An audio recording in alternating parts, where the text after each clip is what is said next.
Hello guys and welcome back to my YouTube channel Clinical Cases Simplified. So in this video we are going to discuss another case study that will be our case study 3. So let's jump right in. The parents of a 16-year-old boy with type 1 diabetes visit the clinic for information regarding a new injectable drug, exenatide, that only needs to be administered once a week.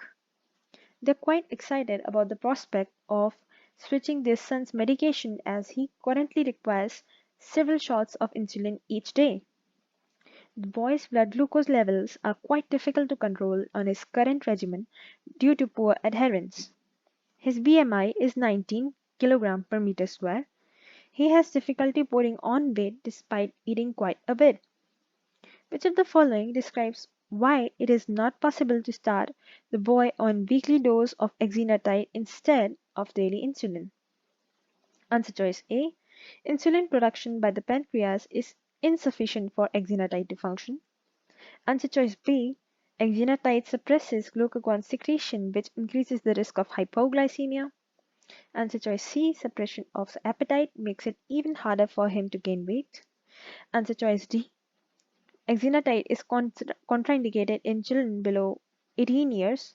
And answer choice E. Gastric emptying is inhibited by exenatide. Now, take a moment to come to the answer by yourself before we go through it together.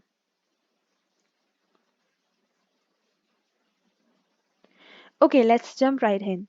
Let's review the question characteristics. Now, this is a pharmacology question. We are reviewing a medication for diabetes and seeing if it's applicable to the patient. Now, this is a two-step question.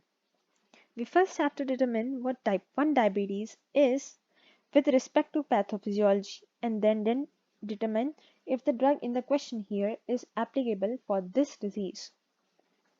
And the STEM is absolutely required to determine patient's clinical history to see if it's applicable to give him this drug.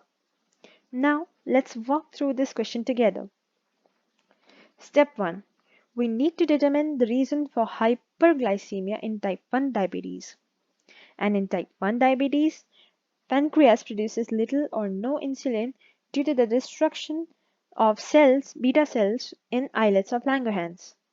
Now that's how type 1 diabetes works.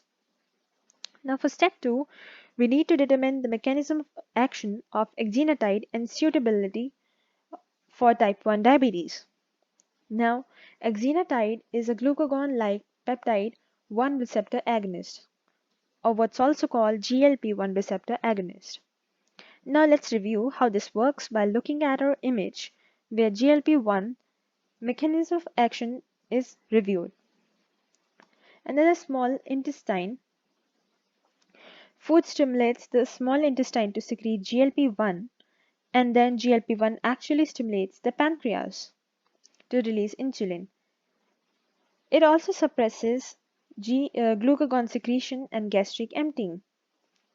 Now, if we have a GLP-1 analog such as exenatide, it mimics the action of GLP-1, and then whenever food is consumed, it will cause the stimulation of pancreas to release insulin.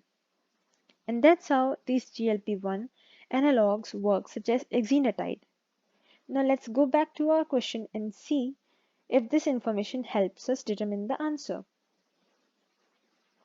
Now exenatide increases insulin secretion from pancreas in response to meals, and thus exenatide is indicated in type 2 diabetics but not type 1.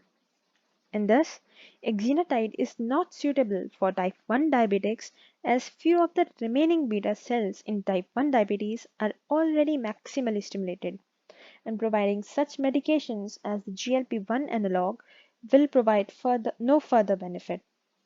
And also, exenatide generally suppresses appetite, leading to weight loss, which will further not be in the best interest of this patient. Thus, the correct answer is answer choice A. Insulin production by the pancreas is insufficient for exenatide to function and thus not appropriate for this patient. Now, let's discuss some high-yield facts regarding type 1 diabetes and GLP-1 receptor agonist. Now, type 1 diabetes occurs when pancreas produces little or no insulin due to the destruction of beta cells in the islets of Langerhans.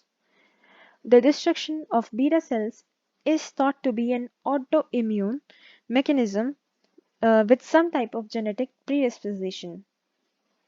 And the treatment of choice in type 1 diabetics is insulin, as few remaining beta cells are already functioning at their maximum capacity and cannot be further stimulated. Now, GLP-1 receptor agonist, that's glucagon-like peptide-1 receptor agonist, to a group of what's called incretin mimetics. Now, GLP-1 receptor agonists are indicated for type 2 diabetes, but are not suitable for type 1 diabetes as the remaining islets are already maximally stimulated.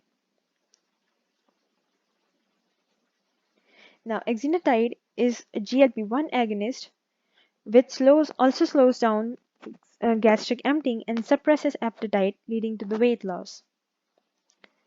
Now, this was all about our today's case study. Thank you so much for watching this video. Please give it a thumbs up if you like it.